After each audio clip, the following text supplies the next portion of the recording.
Evening, everyone. Welcome to tonight's talk, which is the Martin Garner Inspirational Talk as part of Migweek. We're delighted that we're joined tonight by Dawn Balmer, who's going to talk about the work of the Rare Breeding Birds panel. Before I introduce Dawn more formally, just a few announcements for tomorrow and a summary of today, really.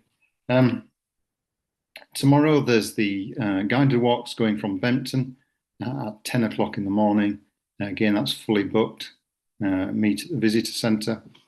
Vismig is happening tomorrow with Keith Clarkson at Hummer Gap. That starts, for those of you that want to get up early, at 7:30 with an estimated finish time of 9:30. And then ringing demonstrations are happening from 8 o'clock in the morning at the Living Sea Centre at South Landing. Summary of today. Well, it's been yet another fantastic day at Flamborough, he says with a smile on his face. I'm almost certain to forget some of the highlights, but we've had a Raz Warbler that's been exceptionally showy by the lighthouse today. The lucky finder then had a red rump swallow fly over his head, which was indicative of how warm and nice a day it was. Seemed perverse to be watching birds when the weather was so nice. There was a Palliser's Warbler just meters away from the Raz Warbler. There was a Dusky Warbler for the more intrepid along the northern cliffs up at Buckton. There was Little Bunting still in residence. There was 2 Richards Pipits. There was, I think, 11 Yellow-browed Warblers. Umpteen Woodcocks made landfall today.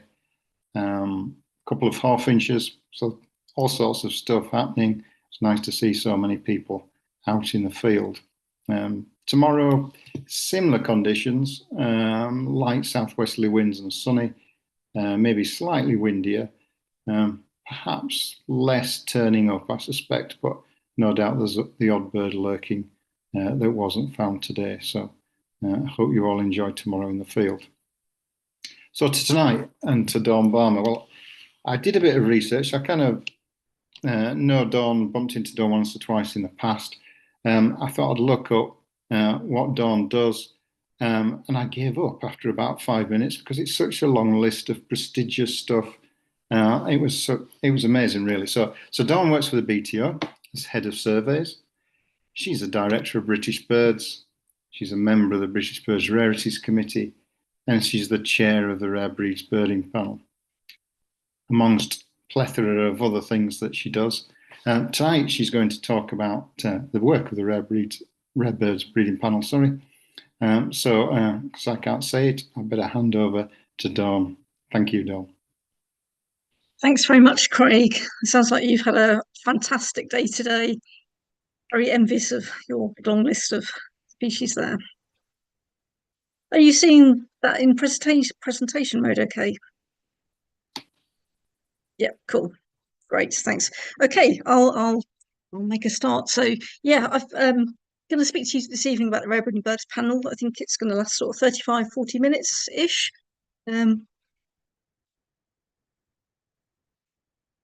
It's a real pleasure to be asked to give this talk tonight, the Martin Garner Inspirational talk. I didn't know Martin very well.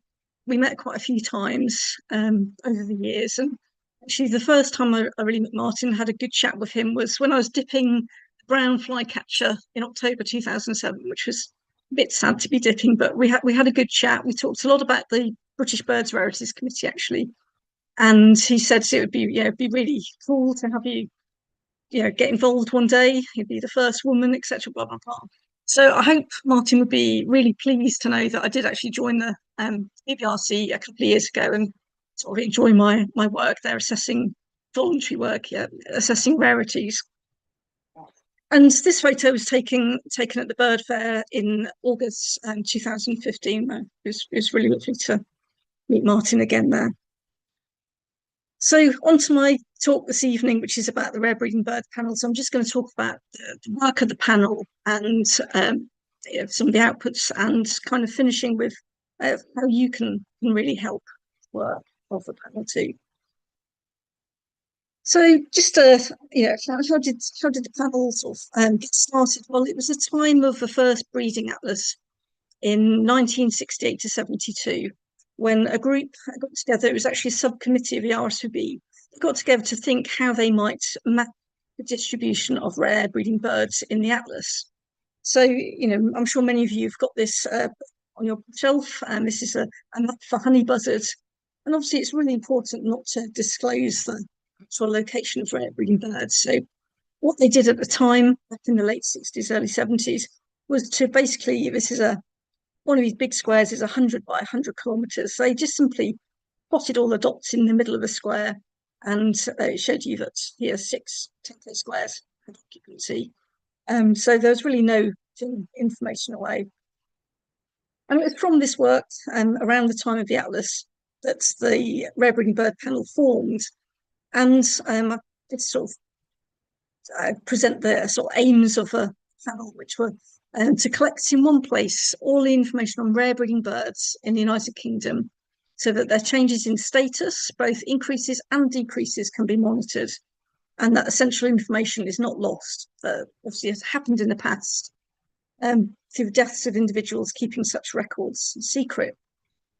So that was really why the panel formed. They formed in 1972, and this was a paper that was published in British Birds in 1973. So the way it works, as I say, it was founded in 1972, so we've actually just celebrated our 50th anniversary, which is fantastic.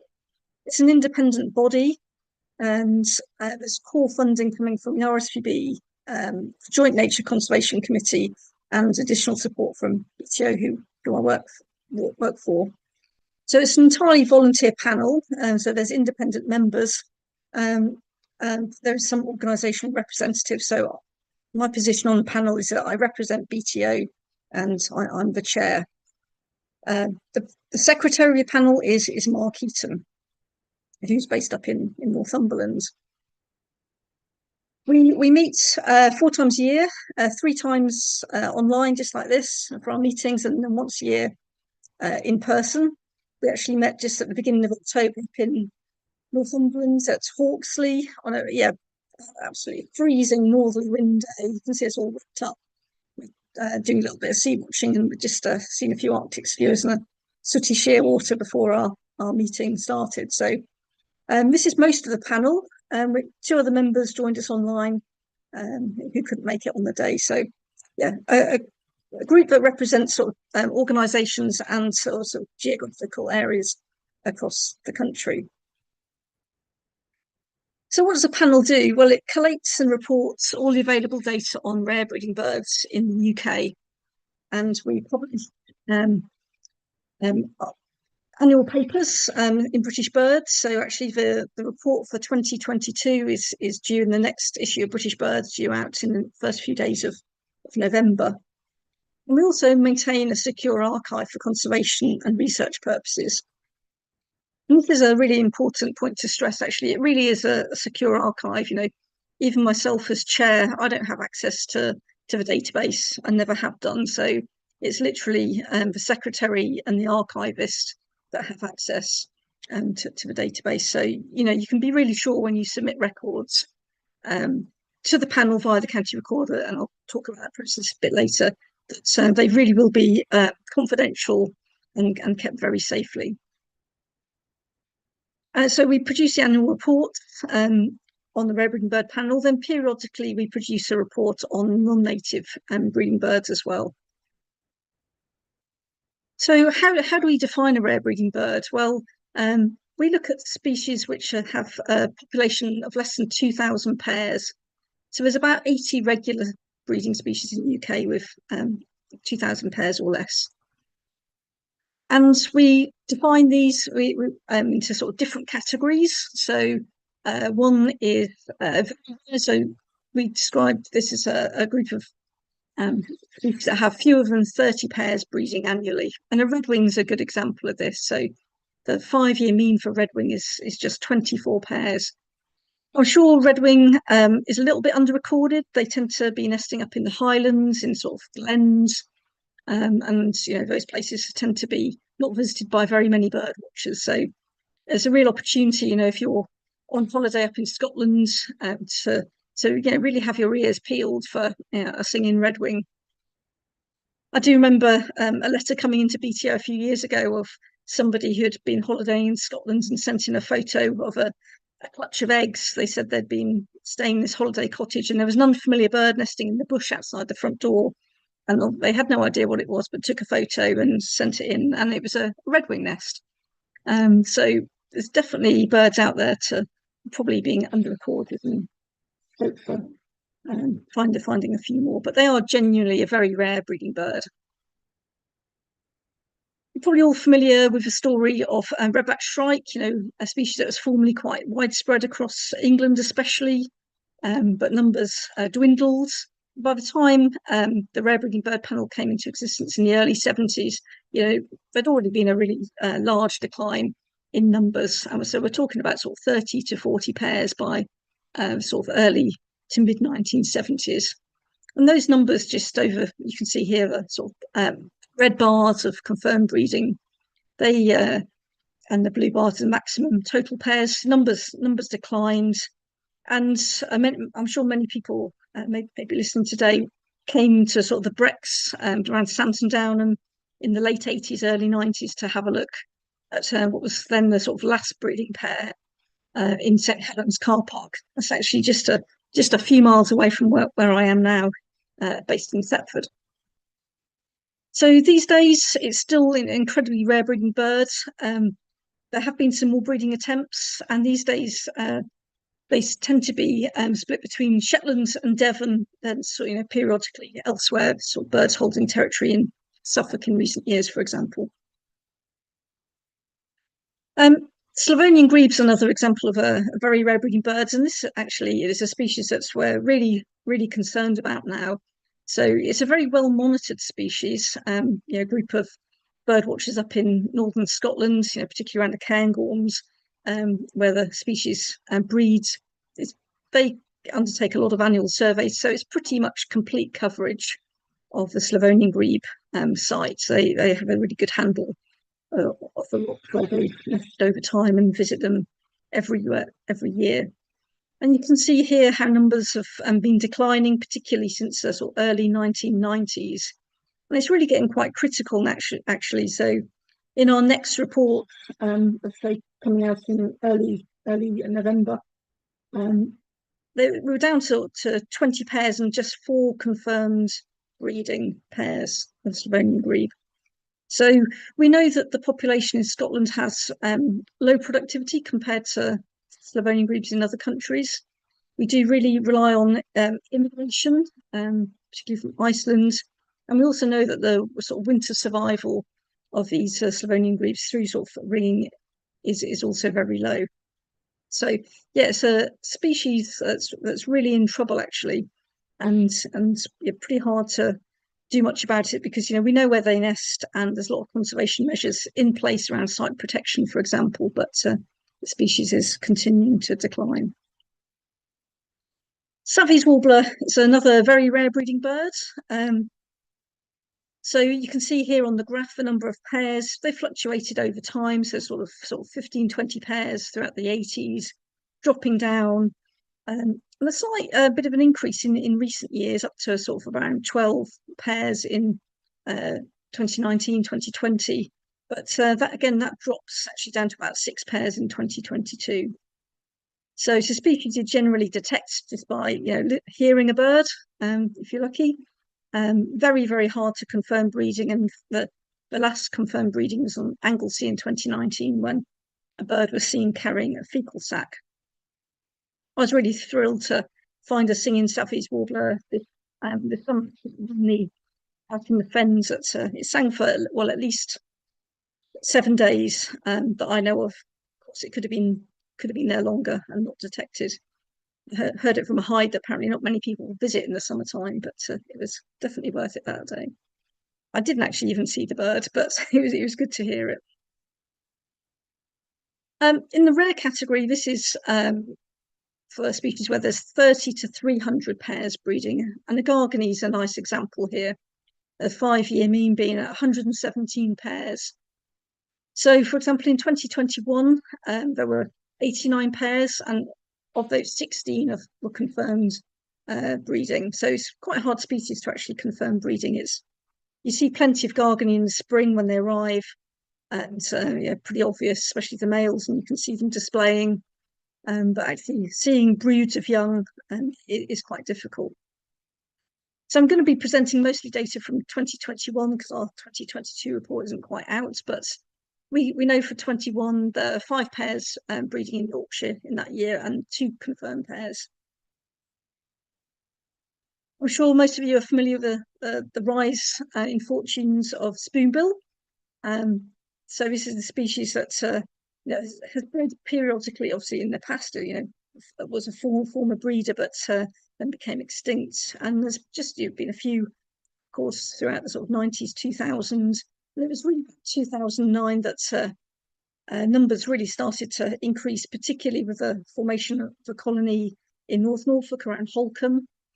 So our data for 21 shows that we had 73 pairs and 112 young fledged. I think the data for 22 is actually the same number of pairs, but more young pairs, which is really brilliant. Yorkshire is obviously a fantastic county as well for spoonbill, with 8 pairs in 2021, fledging 14 young. Osprey, another one in this category. So 21 data shows there were 271 pairs in total, with obviously Scotland having the majority, 229 pairs, England 31 pairs, Wales 10, 1 pair in Northern Ireland, fledging 337 birds. And we know that this is a species that's doing really well, and the numbers for 2022, just over 300 pairs.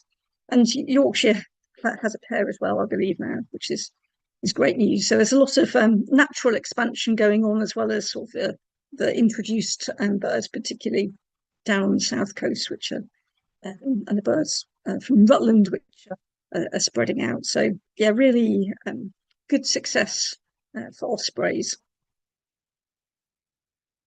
This is a wood sandpiper, species that breeds up in northwestern Scotland. It's not a species I've had the pleasure of seeing in the breeding season, but it's a really interesting. The information coming in is very interesting. It actually shows an increase in numbers, and so part of this could be a genuine increase, or it could be just actually better reporting in recent years. We know there's more sort of field work going on in those areas in northwest Scotland, and hopefully perhaps there's a slightly better flow of data coming through. But it's a species that seems to be on the up, which is good news. Then we get to the scarce birds, which is those with a breeding population of 301 to 1,000 pairs. So pochard's a good example here, 5-year mean of 773 pairs. In 2021, there were 86 pairs in Yorkshire, of which 58 were confirmed. So this is a species, as a bird watcher, we've really got a chance of finding on our local patches and contributing really good data here. So it's very interesting to see how the pochard population is doing. And the UK trends here is shown in blue. And you can see actually that UK trend is really driven by what's happening in England, where population is on the rise. Whereas in Wales, Scotland and Northern Ireland, it's stable. So yeah, doing very well in England at the moment. Also in this category, little ringed plover. So we have a 5-year mean of 655 birds. And actually, Yorkshire's the top county. There were 52 pairs in 2021.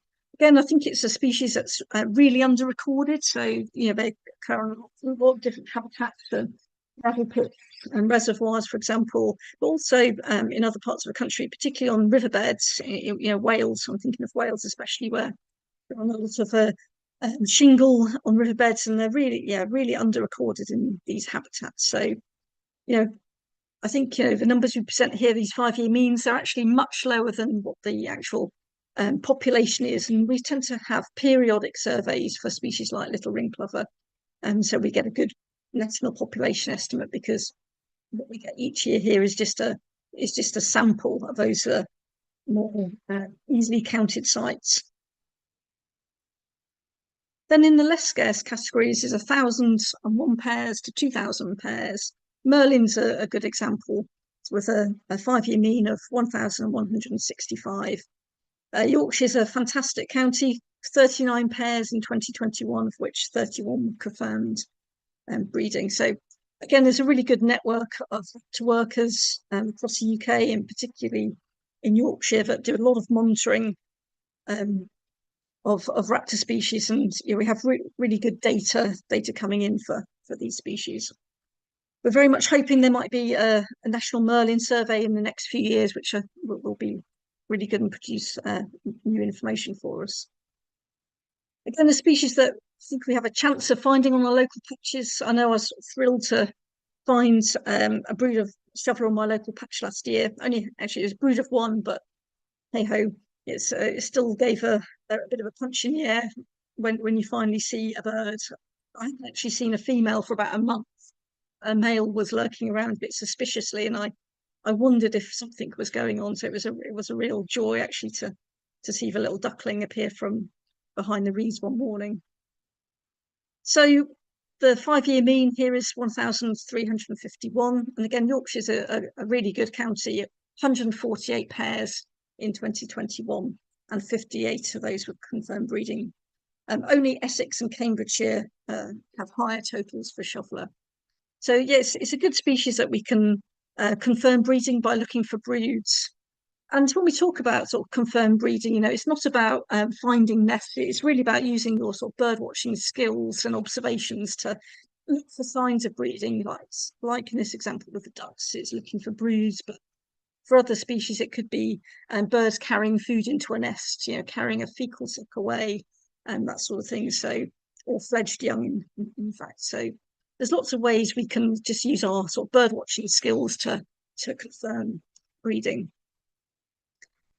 So we're all very familiar with little egret and how well this species is doing. So we're up to 1,476 pairs as a mean, 67 pairs in Yorkshire in 2021 from 7 sites. This species first bred down in Poole in Dorset in 1996. I bet you can remember seeing your first little egret and how amazed you were to see it, and probably never dreamt that they would go on to really settle down, establish as a breeding species. And just look at this top graph here with the number of sites, which is actually very steadily increasing, but the number of pairs is really shooting up. And we're just doing some sort of a new analysis, actually using the red and black and BTR heronry census data. And we're pretty confident that we're now over sort of 2,000 species, 2,000 pairs for this species. So, and we're able to actually monitor and produce the trends for little egrets from our breeding bird survey data. So I wouldn't be surprised if this species comes off our panel list before too long. Then on top of those sort of breeding birds in the different categories, we have about 100 other species which are occasional potential breeders. So little bittern, we know, just breeds occasionally, mainly down on the sort of Avalon marshes in Somerset. Iberian chiffchaff has bred a few times, a bit sporadically in different parts of the country. Great reed warbler, yet confirmed breeding, but certainly holding territory, and we record those singing birds.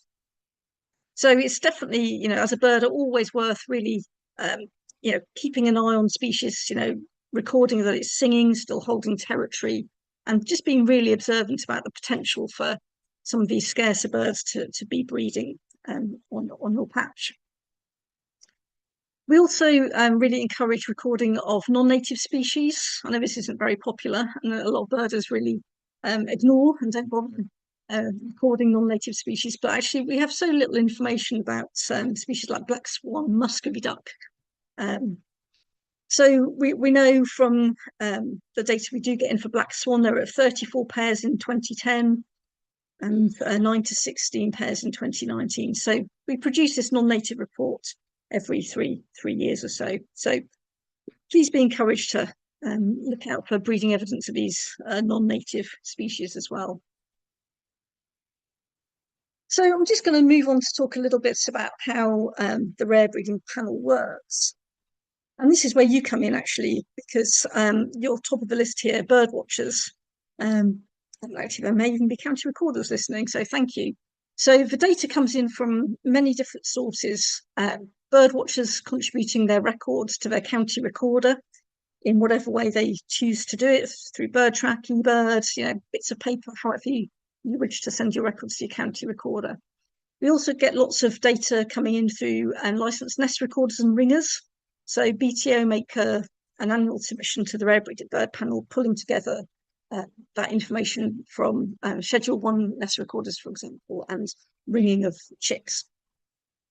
The Raptor Study Group have a good flow of data coming through, and they also conduct a lot of special surveys which give us periodic information on species.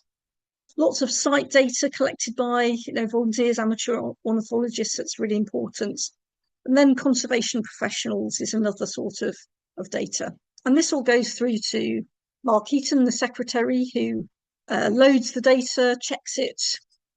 Lots of toing and froing the county bird recorders to check things. And then Mark's responsible for working on the annual reports and maintaining the database. And so the role of the panel, the wider panel, is to really support the work of the secretary, to advise.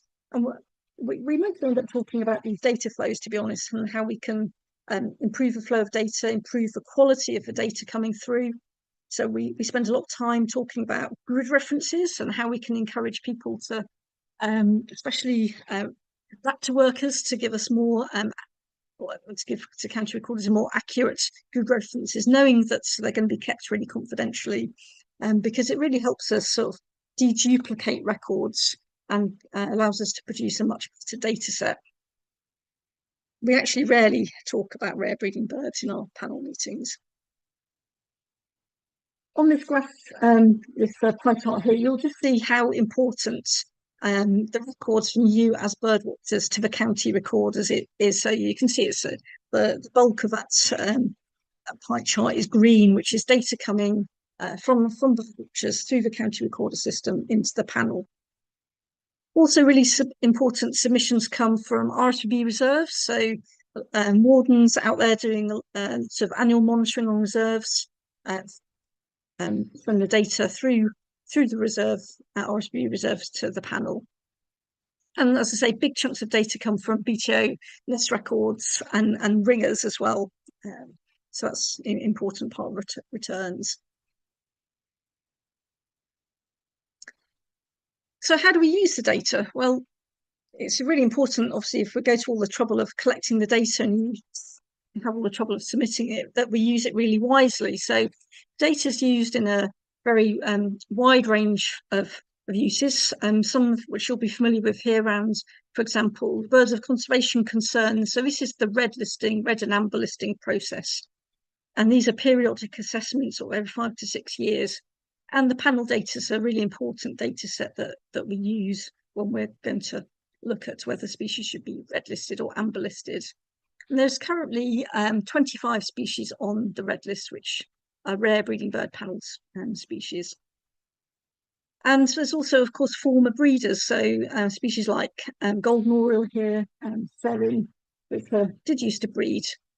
And the panel data has allowed us to now categorise these species as former breeders.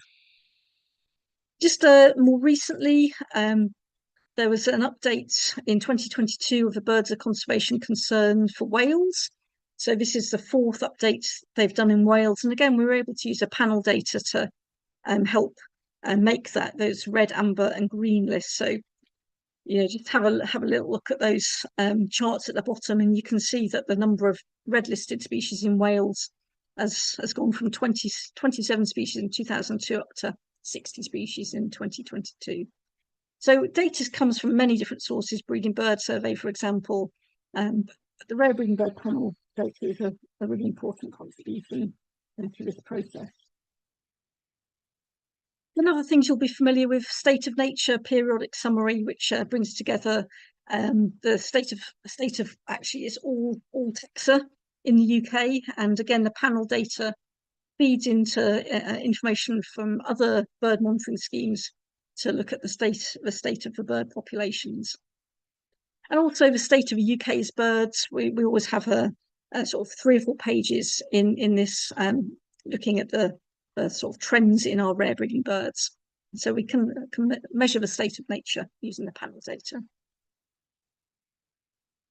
We can also look at see how good and effective conservation actions been. So if we think about bittern as being as an example here, this is a species that was once formerly widespread, went right down to through to extinction through sort of drainage and persecution.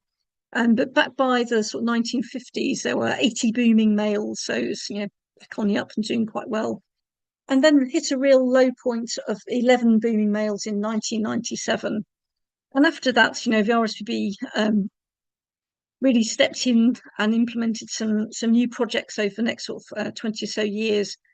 First one really to sort of regenerate existing reed beds, so sort of raising water levels, clearing out scrub, improving the conditions for fish and for breeding habitats for bitterns. And then more recently, in another project, actually creating new habitats. And we have a fantastic Lake and Heath Fen just 20 minutes here from the office, which now has carrot fields to rebed, and there's breeding bitterns. So it's a fantastic success story for bitterns and other species there.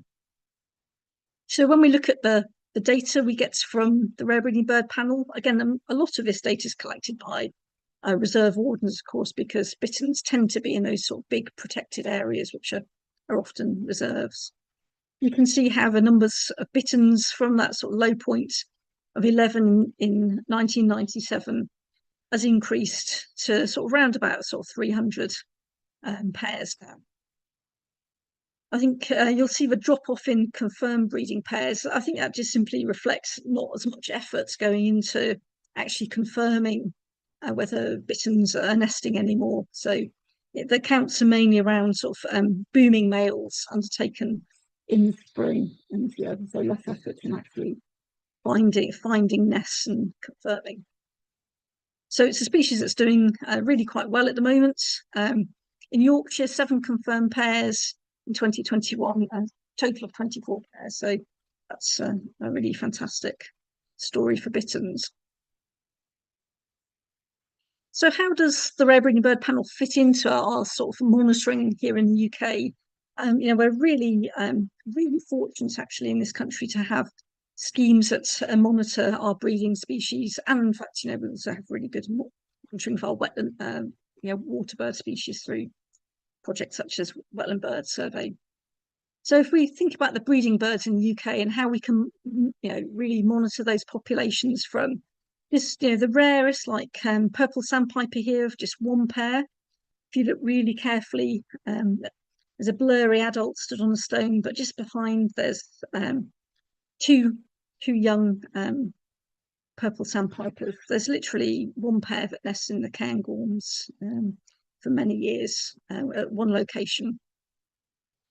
So measuring those rarest of birds from 1 pair to our most sort of abundant species, such as wren.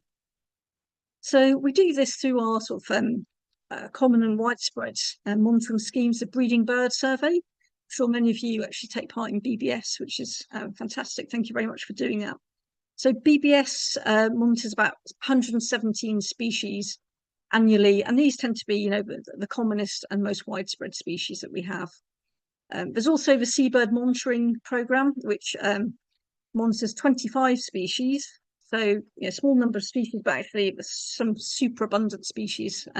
Thinking about, the gannets, puffins, razorbills, through to the scarcer species like leech's storm petrel, little tern, roseate tern, for example.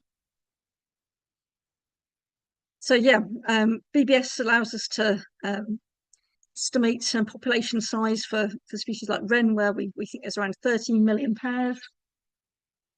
Then on top of that, we have periodic surveys, some run by BTO and some run through a sort of scarce and rare breeding bird programme, which the RSPB have led on. And these tend to be much more targeted surveys, so species requiring really special methods to be able to work out how many birds. A good example is the woodcock survey we ran a couple of years ago, and RSPB have got a long history of undertaking surveys on these sort of redneck phalaropes, for example, these sort of very rare and localized species. So that fills in a few more gaps and allows us to come up with population estimates for species like capercaillie, where we're down to just 582 individuals. So this is an RSPB project that's mainly counts in winter walking along transects, pretty hard work. Then RSPB survey, I think it was 2021, wasn't it, when they ran a survey of turtle doves and came up with a population estimate of 2,100 pairs of turtle doves. And also more recently a willow tit survey, where actually we turned out to be more willow tits than we thought, so just over 5,000 pairs of willow tit. And then you'll see where the rare breeding bird panel fits in. So this is where we're monitoring the species with population size of a few of them, 2,000 pairs each species. So that's around about 100 species. So together, all these different schemes, and we're able to cover, from those very rare breeding birds through to the most abundant. And as I say, we're really fortunate to have such fantastic monitoring here in the UK, and thanks to the organisations at the bottom who run these schemes and contribute financially to these long-term monitoring schemes. So it's we're really in a good position. So there's some species like a Mediterranean gull, that's to be my favourite bird, actually, aren't they stunning? Where we still have this as a rare breeding birds panel species, even though we're pretty sure that there's over 2,000 pairs now. But it's a species that nests in quite large numbers at a small number of sites. So, a site in Hampshire, for example, might have sort of 1,500 pairs. So there's a lot of eggs in one basket. So, and we're also we're not very confident that information from the Seabirds monitoring programme is yet good enough to be able to monitor medgull. So I think rather than taking it off the list, we want to keep it on for a bit until we know that monitoring through the SNP is going to give us sort of robust measures of change. But you can see how this species has been doing really well in recent years, from obviously being incredibly rare breeding birds to just really increasing through the 2000s. As I say, we're well over those 2,000 pairs now. Avocet's another species that, again, we're confident there's over 2,000 pairs. Most of these tend to be on nature reserves, these protected sites, but not quite at the stage of being able to produce, for example, a breeding bird survey trend. So I think until we have another method of monitoring changes in avocets, we're going to keep it on the list for a bit longer. So Yorkshire contributes good data for avocets, 119 confirmed pairs at 12 sites in 2021. So one of our other uses of rare breeding bird panel data is to enable research. So we do actually release some data, depending the scale. We can discuss with the authors or the researchers what kind of scale they need, the resolution of the data for their work. But it is good to be able to put the data to good use. And the recent example here is a paper on British birds on marsh warblers in Britain. Also really delighted that actually just at the start of October, a PhD student up at Durham University has started a PhD that's going to be using panel data. So, really hopeful of seeing some good research coming out from that project, that PhD, in the next few years. Another sort of use of data a few years, 10 years ago, was looking at quail records and looking at the average latitude of quails. And it showed that 45% of all quail records were in the northern half of Britain. You can see sort of annual fluctuations of some years having sort of more quails and different latitudes, but it's quite surprising that actually 45% were in the northern half, because we often tend to think as quail as being quite a southern species. Well, I do anyway. Other uses in recent times being sort of in the Bird Atlas, really important contribution to our distribution and knowledge of these rare-breeding birds. And more recently, fed into the European Breeding Bird Atlas. We also deal with sort of around 10 to 15 data requests a year. And this is a nice example here of Penwith Moors, right down in far west Cornwall in the Penwith region, where the information we had on Dartford warbler allowed the site to, it certainly contributed very heavily to the designation of a SSSI site of special scientific interest in the Penwith Moor. So that was a good use of data. And then we have on our website, you can actually explore all the data. It's just displayed by counties. There's no site names, nothing given away, but it allows you to explore the records and look at the information yourself. So how does Yorkshire fit into, how well do you do in terms of rare-breeding birds? Well, actually, really, really very well. Highlands and Norfolk are the top two counties for diversity, and they have over 100 rare-breeding bird panel species monitored as at least possible breeders. But you can see here, the darker the blue, the higher the number of species that rare-breeding bird panel species you have. And when we look at a table here and rank by native species, Yorkshire's fifth. So you have in this analysis 79 native species, which are rare breeding bird panel species. So just above you are Highland, Norfolk, North East Scotland, and Kent.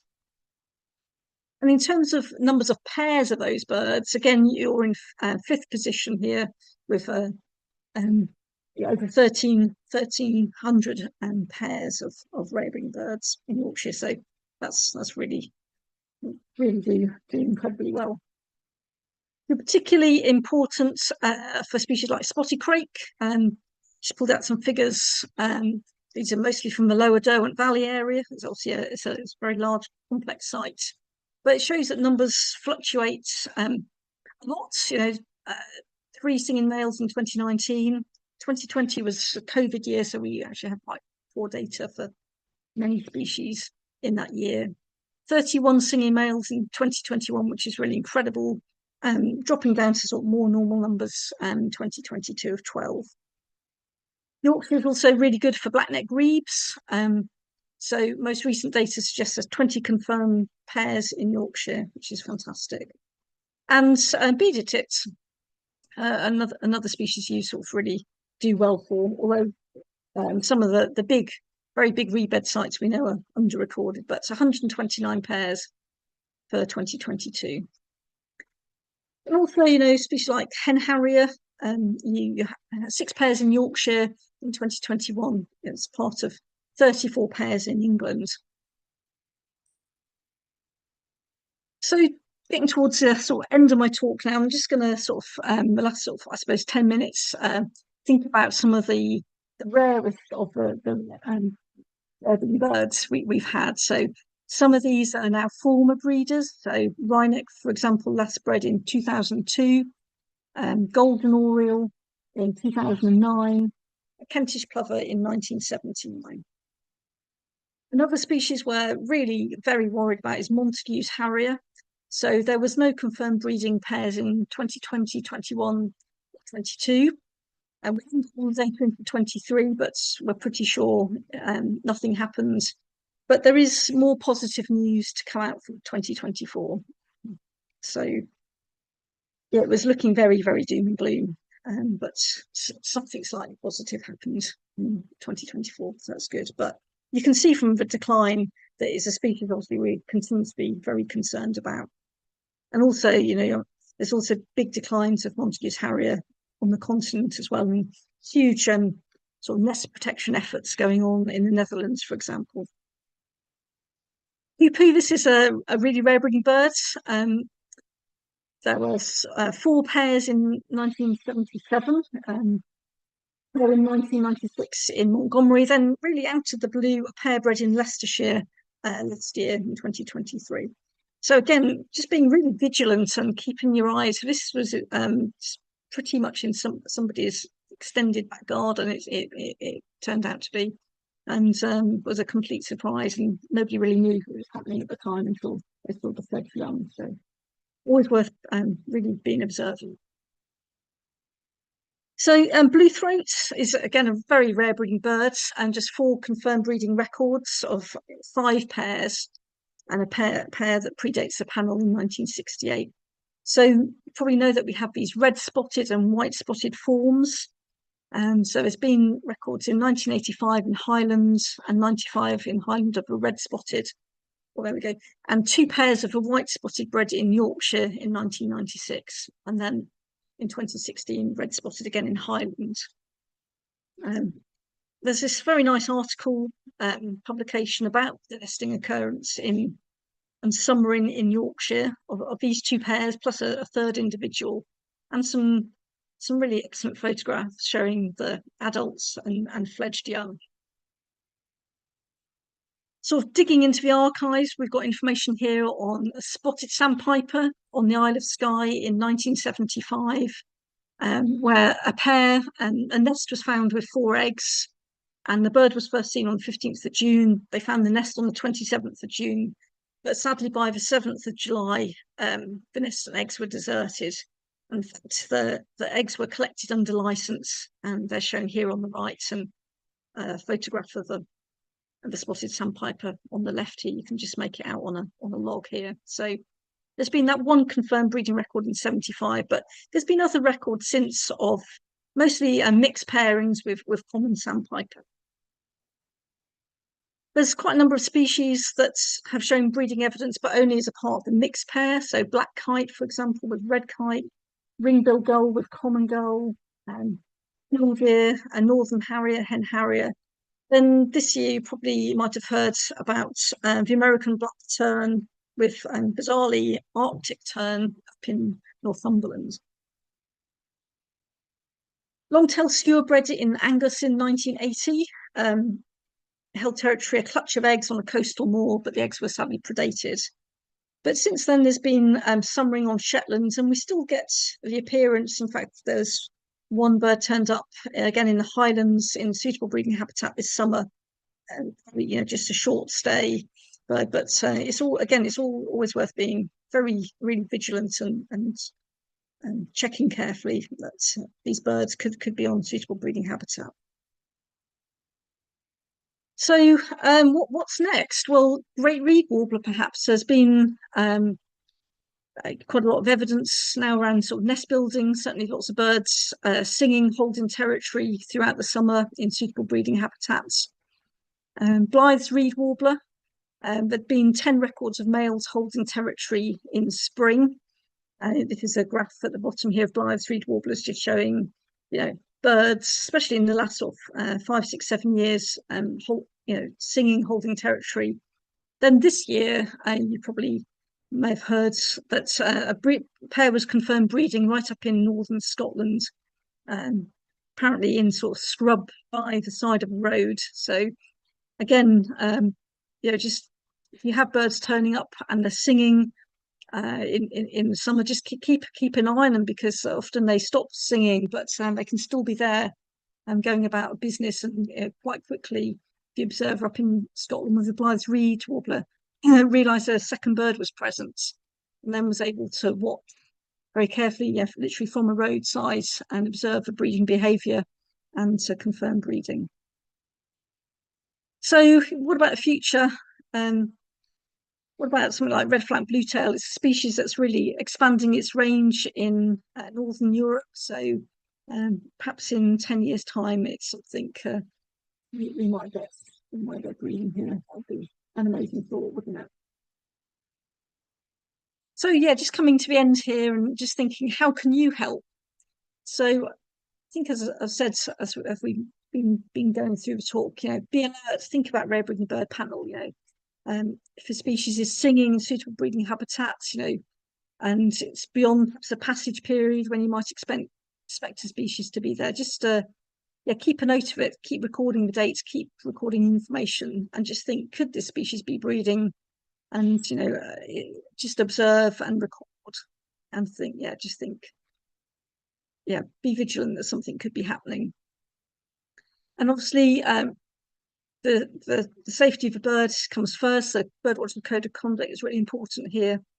As I said, most of the time here, we're just watching birds. There's no need to find nests, absolutely no need to disturb birds. It's watching from afar through binoculars, a telescope, and it's about observing behaviour, and that can give us a lot of information about the birds. Submit all your records, submit all your breeding bird records of panel species to the county recorder. This you can do in your usual way, whatever that might be. I put my records into bird track. It's very easy to put your count of singing males. There's a drop-down menu for breeding evidence. Try to be as accurate as possible with your grid references, because that helps us sort of deduplicate records. So as I say, use bird track, include the breeding evidence, precise location details. That can't, really have to stress that quite a lot. As I say, it's all confidential or held very, very safely, but it does really help us work out whether there's one pair, two pairs, etc. And that's particularly important for the raptor species, which can have quite large territories as well, and need to work out whether the records from different places are of more than one pair. So yeah, just thank you very much for listening. If you've got any questions, I'm very happy to answer them. But yeah, really big thank you to you who, hopefully you submit your records to the county recorder. Very big thank you to all the county recorders who do a massive job of collating those records and sieving through and pulling out the submission for the panel, and all the specialist groups that dedicate lots of time to monitoring these rare breeding birds. Thank you, Dawn. Thank you. That's okay. That's fantastic. Thank you very much. Yeah, I've got a few questions, if I may.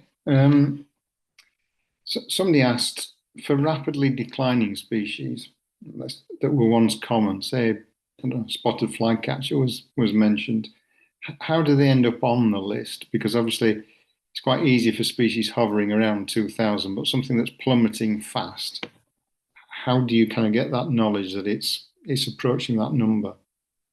Yeah, it's a good question, isn't it? Because obviously what we do mostly is produce trends. Spotted flycatcher is a good example, isn't it? Where, through our breeding bird survey, we produce a trend. Then periodically what we have to do, and this is the really big difficulty, is to produce a population estimate. And nobody really likes doing that, because sometimes it's like a bit of paper for the scarcer species. But for a species like spotted flycatcher, we can use the density information that we get from BBS. So not going into too much detail, but when you do your BBS, you might record whether you hear a bird by song or call, that sort of thing. So we can use that mode of detection to work out densities, and from densities we can come up with population estimates. And I suppose that's when you start to get an idea of the population numbers really falling. And but you're right, the species could actually be dipping below that number, and we don't really know it. So I think flycatcher's not there yet, but it is, really rapidly declining. I don't know about with you, but around here in the Brecks, well, they used to nest in the little infirmary just outside my office window here, actually, and they've long gone. It's a very worrying species. Yeah, they've long gone around here. That's for sure. We just see them on passage. Yeah. Yeah, absolutely. Somebody asked a question about species that are on decline, obviously very much focused on the UK, but presume you work closely with other countries nearby and around Northwest Europe in particular to understand the impact of things like climate change that obviously go way beyond what might be happening in the UK to better understand that. So I presume there's a lot of that goes on. Yeah, we have really fantastic working relationship across Europe, actually. So in lots of different ways. So obviously contributing to the Bird Atlas, European Bird Atlas that came out a couple of years ago, contributing to that. But also our breeding bird survey data every year feeds into a project called the Pan-European Common Birds Monitoring Scheme, PECMS, short. So pretty much all the countries across Europe have a bird monitoring scheme of some sort. Still very much developing in Eastern Europe. Serbia, for example, only just starting. Montenegro just starting, but especially our sort of near neighbours, France, Belgium, Netherlands, they've had long established monitoring schemes, and we collate all this data across Europe and produce this sort of pan-European trend. So we can look, and just like us, they produce reports on rare breeding birds and common breeding birds, and a lot of collaboration going on. That's good to hear. Somebody asked, this is an opinion as much as anything, how much effort should be put into protecting some species whose decline seems to be irreversible? And certainly the species I know is quite close to the heart of many of the inland birders in Yorkshire, something like twite, that despite all sorts of feeding stations and effort that's put in, is just clearly on a downward spiral that can do very little about. Yeah, that's a good question, isn't it? And I guess that's a lot of head scratching for RSPB and others and site owners around the level of effort you put into it, isn't it? And for species on the edge of a range, or if we're in core range, yes, certainly species where on the edge of a range, it's difficult with climate change as well. For a lot of these species that we're just on the northern edge of the range, that we're going to see changes, which we're really not going to be able to do very much about. No, yeah. You kind of answered this in the thing, but a couple of people wanted to know what species you were predicting next as new breeders. Flies Reed Warbler. You can't say that because it's gone already this year. But I know I had to edit my talk actually because it's been quite long predicted, Blythe Reed Warbler. And I mean, there's obviously things like Melodious Warbler. There's been birds actually in really inland locations holding territories. We have Victorine Warbler as a rare breeding bird up in Scotland. Literally a couple of pairs at most years. But yeah, Melodious is another possibility. There's quite a few, aren't there? I mean, this year wasn't there red-breasted flycatcher holding territory up in Scotland, wasn't it? And singing, a couple of males, I think, actually. Two, yeah. So things like that. That will be a new panel species, I think. So yeah, some of these species that are quite common on the continent, they really do have a chance, don't they? Yeah. Okay. Well, that's all the questions I've got. So yeah. That's okay. Thank you very much. It's been a pleasure. Very interesting. So yeah. Thank you from everyone listening. Thank you.